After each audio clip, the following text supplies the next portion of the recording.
There are moments when destiny arrives not in the form of prophecy or warning or grand gestures, but in the form of three infants wrapped in white blankets, being carried through church doors at precisely the moment when a man is about to betray his own blood for the sake of strategic advantage. There are also moments when the entire architecture of a carefully constructed life collapses in a single instant, when a decision that seemed settled, final, inevitable suddenly becomes impossible to maintain, when the comfortable lie that someone has been telling themselves is shattered by the appearance of truth made flesh. This is the story of a man who built an empire on the foundation of ruthlessness, who learned the cost of that ruthlessness when confronted with the evidence of his own humanity, and who had to choose, in front of hundreds of witnesses and in the presence of a bride in white who was beginning to understand that something catastrophic was happening, whether to honor a contract or to acknowledge three children who existed because of a love he thought he had permanently discarded. His name is Daunt Park, though very few people in the world call him that. In the Korean criminal underworld, in the circles where power brokers and murderers gather, in the spaces where decisions are made that reshape the lives of thousands of people, he is known only as the heir.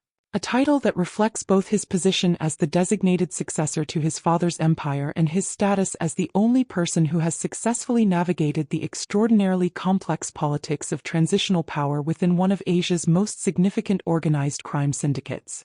Daunt Park is 41 years old, and his entire life has been a preparation for the moment when he would assume complete control of his father's organization. He was born in Seoul in 1983, to a father named Kyung-soo Park, who is one of the most notorious organized crime figures in modern Korean history. Kyung-soo Park built his empire through violence, through strategic acquisitions of territory, through relationships with corrupt government officials, through an absolute refusal to tolerate any challenge to his authority. The organization he built controlled everything from narcotics distribution to illegal gambling to contract murder. Daunt was raised in that world. He was trained in that world. From his earliest childhood, he learned that sentiment is weakness, that loyalty can be purchased or coerced, that power is the only language that truly matters. By the age of 35, Daunt had proven himself to be a worthy successor. He had managed operations that generated hundreds of millions of dollars annually. He had successfully neutralized 3 different challenges to his father's authority by orchestrating the downfall of rivals with such precision that the authorities could never prove his involvement. He had demonstrated the kind of strategic thinking that separated him from every other member of his organization. His father, recognizing that his own health was declining, Kyung-soo Park had suffered a major heart attack at age 63 and understood that his time was limited, began the process of officially transitioning power to Daunt. But there was one obstacle to Daunt's complete assumption of power: the question of legitimacy. In the Korean criminal underworld, power is not just about demonstrating capacity to manage operations or to eliminate threats.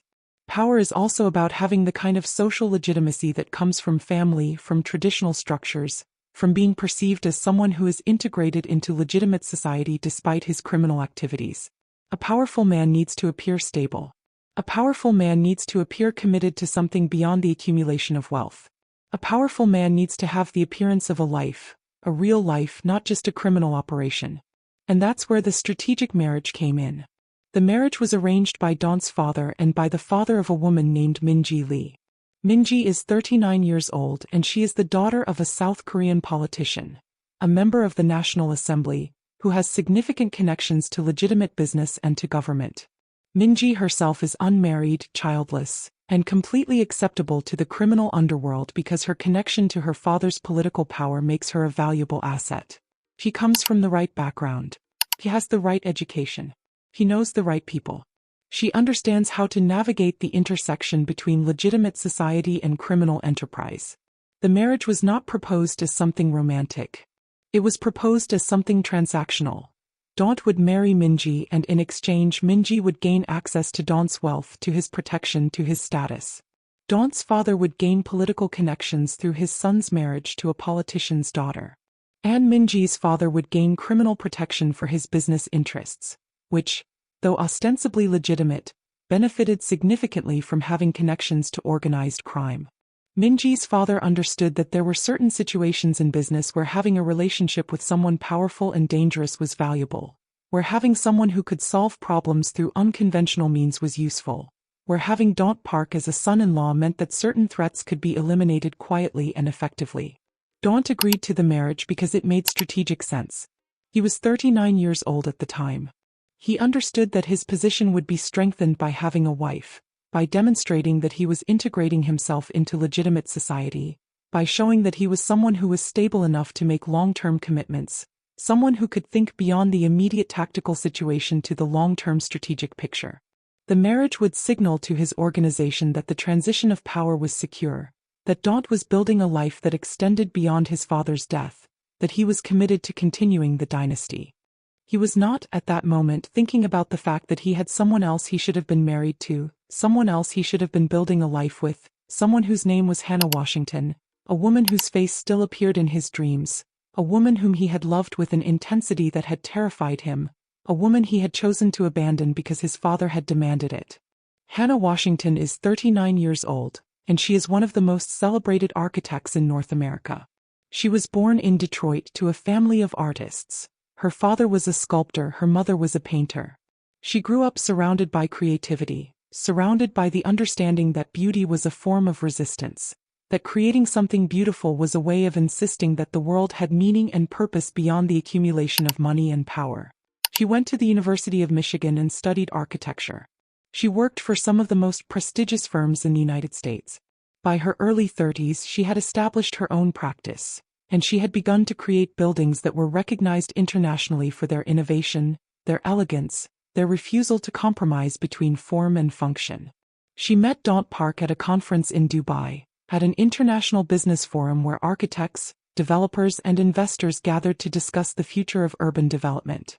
Daunt was there as a representative of a real estate development company that was one of his fronts for money laundering, a company that was ostensibly building luxury residential towers across Asia, but which was actually one of the primary mechanisms for converting criminal proceeds into legitimate assets. Hannah was there because she had been hired to design a tower in Seoul, a commission that had come from Daunt's company, though she didn't know at the time that Daunt himself was behind the company, that he had specifically orchestrated this hiring, that he had seen her portfolio and had decided that he wanted to meet her. When they met, something happened that neither of them had expected. They recognized each other. Not in a romantic sense immediately, but in the sense that they understood each other, that they perceived in each other something essential that matched something essential in themselves. Daunt was supposed to be ruthless. He was supposed to be incapable of genuine emotion. He was supposed to be a sociopath, the way that many people in positions of absolute power are sociopaths. But when he looked at Hannah, when he saw a woman who had built something beautiful, who had created something meaningful, who had refused to compromise with the world's expectations, he felt something that he hadn't felt since childhood. He felt possibility. He felt like maybe, despite everything his life had prepared him for, he could be something other than what he was meant to be. Over the course of the next 2 years, Daunt and Hannah engaged in a relationship that existed in the margins of both of their lives. They would meet in different cities, sometimes in Seoul, sometimes in Singapore, sometimes in Bangkok, sometimes in Tokyo. They would spend time together in luxury hotels, in private spaces where they could speak without fear of being observed, where they could be honest with each other in ways that they could never be honest with anyone else. During those times, Daunt would reveal aspects of himself that he revealed to no one else. He would talk about his childhood, about the violence he had witnessed, about the violence he had committed, about the way that power had consumed him, about how meeting Hannah had created a possibility that had never existed before. The possibility that he could be loved for who he actually was, not for his power, not for his status, but for the person underneath all of that. Hannah, for her part, fell in love with a man who was dangerous and ruthless and completely unsuitable for her. But she also fell in love with the man who appeared when they were alone together, the man who was capable of vulnerability, the man who wanted to be something other than what he had been raised to be. She fell in love with his intelligence. She fell in love with his capacity to listen, to understand, to care about what she thought and felt. She fell in love with the idea that her love might be the thing that could transform him, that could pull him away from the darkness, that could give him a reason to become someone different. And then, unexpectedly, Hannah became pregnant. The pregnancy was accidental, a failure of contraception, a moment of passion that neither of them had fully considered the implications of. When Hannah told Daunt about the pregnancy, she was prepared for him to ask her to have an abortion, to try to minimize the situation, to preserve his ability to maintain the double life he had been living. But instead, Daunt did something that surprised both of them. He said he wanted to marry her. He said he wanted to build a life with her. He said he was willing to walk away from his organization, to surrender his position, to become something other than what he had been prepared to become, if it meant he could have a life with Hannah. He said these things with the kind of certainty that comes from someone who has suddenly understood what actually matters, who has suddenly realized that the things he thought were important are actually meaningless, who has suddenly grasped that there are versions of a good life that don't involve power or status or the accumulation of wealth. Hannah believed him. She believed that he was capable of change, that love was powerful enough to transform him, that they could build something real together. She agreed to marry him. She moved to Seoul to be closer to him. And 3 months into her pregnancy, as she was carrying their child, though she didn't yet know that there were 3 children, not just one, she felt for the first time like her life had purpose, like everything she had accomplished professionally was secondary to the possibility of building a family with the man she loved, like she had finally found something that transcended her professional ambitions. But Daunt's father, Kyung-soo Park, had different plans. When Kyung-soo learned that his son was involved with a Black American architect, when he understood that Daunt was talking about marriage, about stepping away from the organization, about building a domestic life instead of consolidating power, Kyung-soo did what he had done throughout his life. He made a decision based on what was best for his empire, not what was best for his son. Kyung-soo called his son to his office, an office in the family compound where all significant family decisions were made, where the weight of tradition and authority seemed to be embedded in the walls themselves. This arrangement ends, Kyung-soo told him, speaking in Korean, speaking with absolute authority. This woman is unacceptable. She is not Korean. She is not from a family of power. She is not someone who can help you consolidate your position in this organization. You will marry Min-ji Lee instead. The marriage will happen in exactly 6 months. And if you continue your relationship with this Hannah Washington, if you refuse to comply with the arrangement with Min-ji, then Hannah will suffer consequences that will make her wish she had never met you. Daunt understood in that moment that his father was capable of having Hannah killed. Daunt understood that his father would have Hannah killed if it suited his purposes, if it demonstrated his power, if it showed that sentiment had no place in the organization, that family loyalty meant accepting the decisions of the patriarch without question. And Daunt made the kind of choice that defines certain men. He chose to preserve Hannah's life at the cost of their relationship. He called Hannah. He told her that he could not marry her. He told her that everything he had said about building a life together was a lie, that he had been deceiving her, that she should terminate the pregnancy and return to America and forget that he had ever existed. He told her these things knowing that each word was killing something inside him, knowing that he was destroying the only genuine thing in his life, knowing that he was ensuring that his own life would be hollow and empty no matter how much power he accumulated. Hannah was devastated. She was carrying his children, though she didn't know yet that she was carrying triplets, and he was telling her that he had never cared about her, that she meant nothing to him, that she should erase him and the pregnancy from her life. She tried to convince him that they could run, that they could leave Korea, that they could build a life somewhere that his father's reach didn't extend. But Daunt refused. He told her that running would only delay the inevitable, that his father would find them, that the only way to keep her alive was to end the relationship completely and finally, with such finality that his father would believe that there was no possibility of Daunt ever returning to Hannah, that the threat was ended. So Hannah left Seoul. She returned to America. And she carried Daunt's children, the triplets that had resulted from that night of passion, knowing that the man who had fathered them would never acknowledge them, would never know they existed, would spend the rest of his life building an empire while his 3 biological children grew up without him. The pregnancy was difficult. Hannah carried triplets, which meant complications, risks, the kind of medical conditions that required constant monitoring. She worked as little as possible during her pregnancy, and when the children were born, 3 healthy babies, 2 boys and 1 girl, she made a decision that she would never reveal their paternity. She would raise them alone. She would build a life for them in America. She would ensure that they never knew the truth about who their father was, because knowing the truth would be a curse, would bind them to a man who had chosen his empire over them.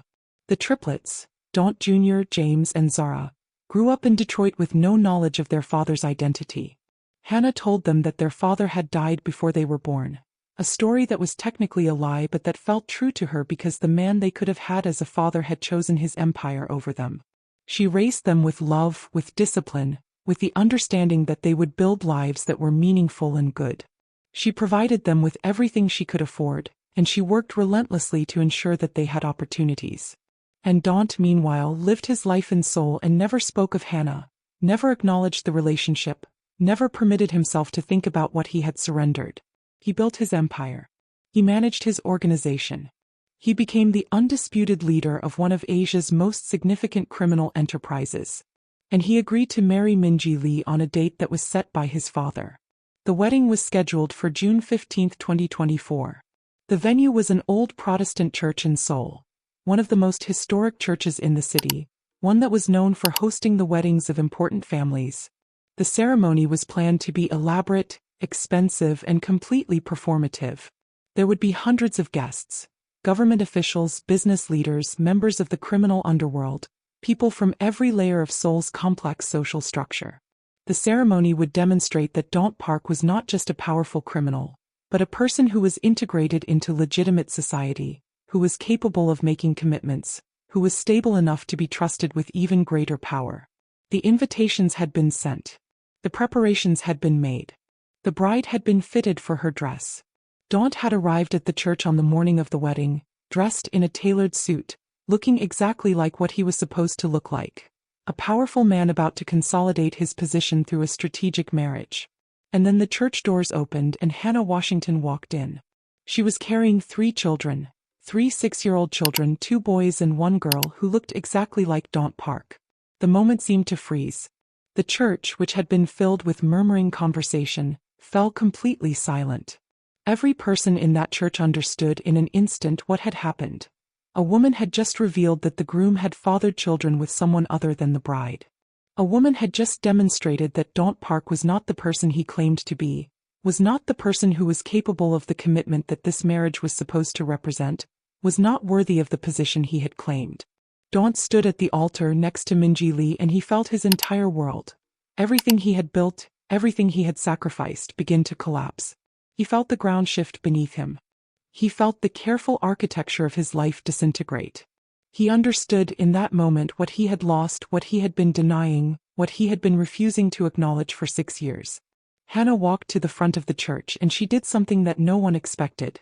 She didn't speak. She didn't make accusations. She didn't demand anything. She simply stood there with her 3 children, and she looked at Daunt with an expression that contained such complete sadness, such complete finality, that every person in that church understood that this was not a moment of drama or confrontation. This was a moment of reckoning. And then she turned around and she walked out of the church, taking the 3 children with her, leaving behind nothing but evidence of a life that Daunt had refused to acknowledge, leaving behind the truth that he had been trying to suppress. The ceremony could not continue. Minji Lee, standing in her wedding dress, understanding in an instant that she had just been made a fool of in front of hundreds of witnesses, began to cry.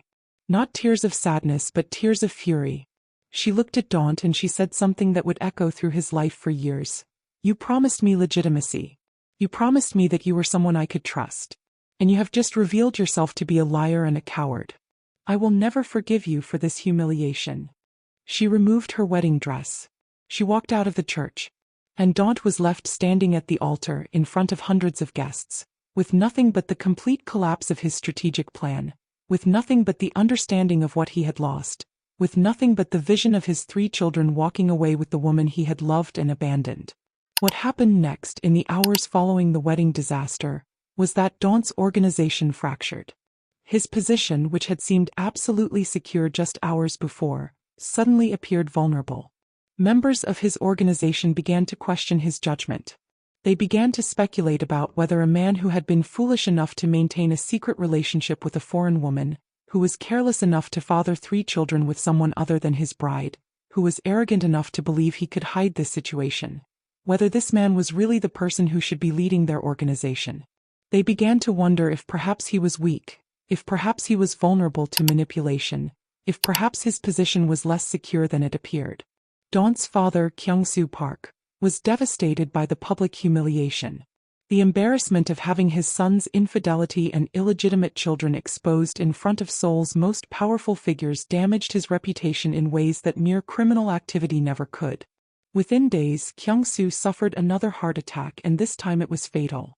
He died without ever forgiving his son for the destruction of the strategic plan, without ever having the opportunity to explain his own disappointment or his own understanding of what Daunt had done to the family's position. But Daunt, facing the collapse of everything he had built, facing the death of his father, facing the destruction of his marriage plans and the weakening of his position in his organization, made a decision that would have seemed impossible to him just days before. He decided to leave the organization. He decided to surrender his position. And he decided to follow Hannah and his children back to America. What followed was an extraordinarily complex process. Daunt had to extract himself from his organization in a way that didn't result in him being killed by members who felt threatened by his departure. He had to negotiate with his second-in-command, a man named Jin-soo, who would assume leadership.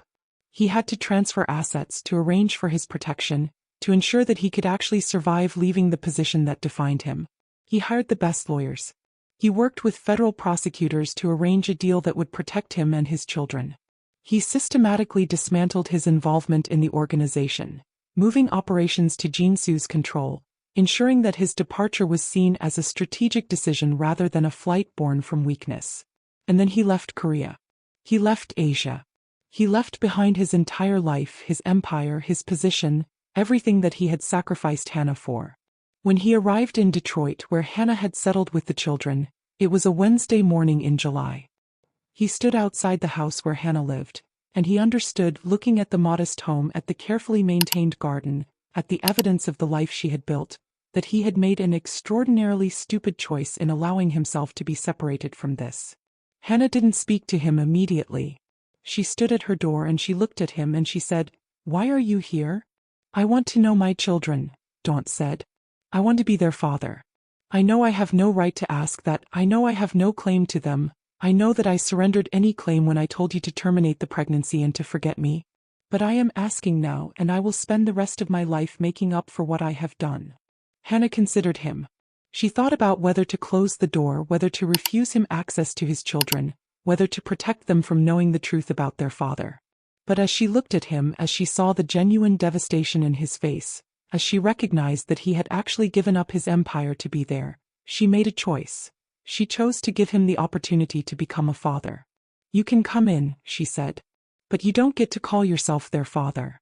You don't get to claim them. You get to be someone who is present. And maybe, if you prove yourself over time, if you demonstrate that you are actually committed to being present, maybe then you can call yourself their father. But you have to earn that. You have to prove it day after day for years." And that's what Daunt did. He got an apartment in Detroit. He found work, legitimate work, as a consultant for a development company so that he could have a legal source of income. He began to spend time with his children. He helped with their education. He attended their school events. He was present. He was there every day, showing up, doing the work of being a father. And over the course of the next 3 years, something remarkable happened. Daunt Park, the ruthless organized crime boss, the man who had been prepared to sacrifice genuine love for strategic advantage, the man who had chosen his empire over his family, transformed himself into a father. He became someone who was genuinely present, genuinely committed, genuinely changed by the experience of being accountable to small humans who depended on him. And Hannah, over the same 3 years, began to see in Daunt not just the man she had fallen in love with, but the man he was becoming. A man who was building something real, not through violence or manipulation, but through presence and commitment, through showing up day after day, through being the kind of father that his children deserved. 2 years after Daunt arrived in Detroit, Hannah and Daunt got married. Not in a church, not with hundreds of witnesses, not in a strategic alliance with a politician's daughter, but in a small ceremony in a garden, with their 3 children serving as witnesses, with their close friends present, with the understanding that this marriage was real, that it was based on genuine love, that it was something that had been forged through suffering and loss and difficult choices. When they exchanged vows, Daunt said something that acknowledged everything he had sacrificed and everything he had gained. "I gave up an empire to be here. And for the first time in my life, I understand what real power is.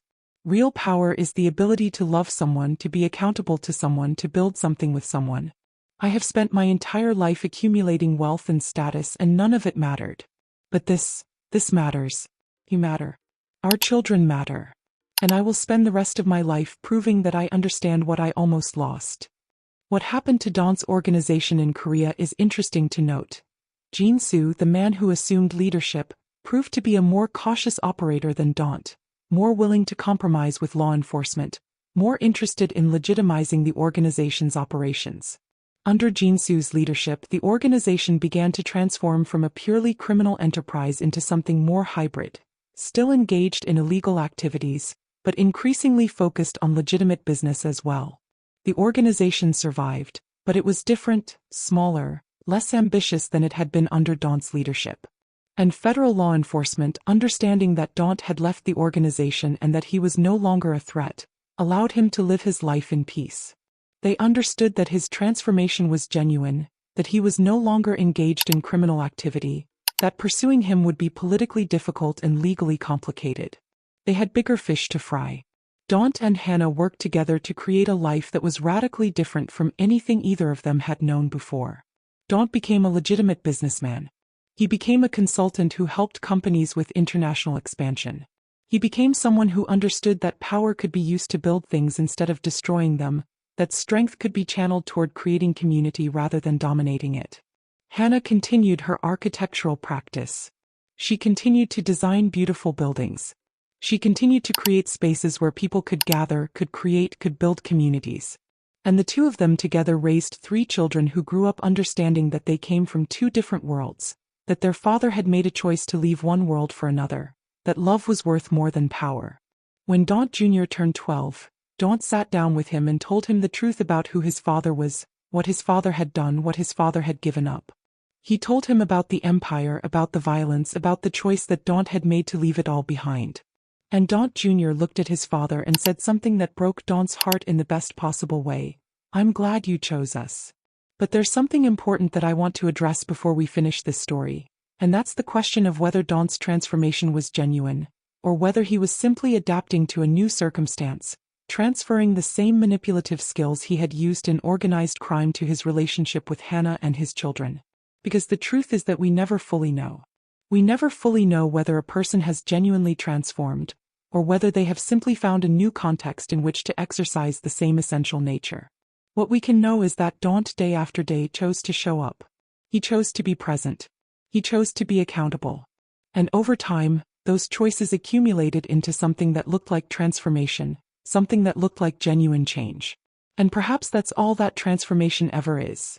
A series of choices made repeatedly over time to be someone different than you were before. Not a sudden moment of revelation, but a slow accumulation of decisions to behave differently, to think differently, to value different things. So I want to ask you a question. If you were Hannah, would you have forgiven Daunt? Would you have allowed him into your children's lives after he had abandoned you while you were pregnant? And if you did forgive him, would that forgiveness be based on genuine belief in his transformation, or would it be based on hope, on the possibility that people can change, on the understanding that sometimes we have to take risks on people we love? Drop into the comments and tell me your answer. Tell me whether you think Daunt's transformation was genuine. Tell me where you're from. Are you from Korea or from America or from somewhere in between? Tell me your story, because this community is built on people who understand that sometimes the most important transformations happen not through force or necessity, but through love, through presence, through the slow accumulation of choices to be someone better than you were before. And if this story moved you, if you felt Daunt's desperation when confronted with his children, if you understood why Hannah would forgive him, if you were moved by the possibility that a man could completely transform his life for love, please hit that like button. We're targeting 12,000 likes on this video because this story deserves recognition. This is a story about a man who gave up an empire, about a woman who was willing to be vulnerable again, about 3 children who became the reason that everything mattered. Subscribe right now because there are 18 more stories about Daunt and Hannah, about the life they built together in Detroit, about their children growing up and discovering the truth about their father, about how that truth reshapes their understanding of who they are and what they want from their lives. We're going to explore the children's choice, where Daunt Jr., James, and Zara must decide whether to forgive their father for the years he was absent, whether to acknowledge him publicly, whether to allow his presence to reshape their identities. We're going to investigate the organization's collapse, where Jin-soo's leadership leads to the systematic dismantling of the empire that Daunt built, where members of the organization begin to be arrested by federal law enforcement, where the strategic marriage that was supposed to legitimize the organization becomes irrelevant because the organization itself is disintegrating. And we're going to tell the story of The Second Chance, where we follow what happens when someone from Daunt's past, someone he wronged, someone he destroyed, discovers that he is living in Detroit and must decide whether to seek revenge on a man who has surrendered his power, or to allow him to live in peace. I'll see you in the next video. Don't be late, because the story of Daunt's redemption is just one thread in a much larger tapestry of stories about the way that love can transform us, about the way that presence can heal wounds that seemed unhealable, about the way that sometimes the most powerful choice we can make is to surrender everything in order to gain something real.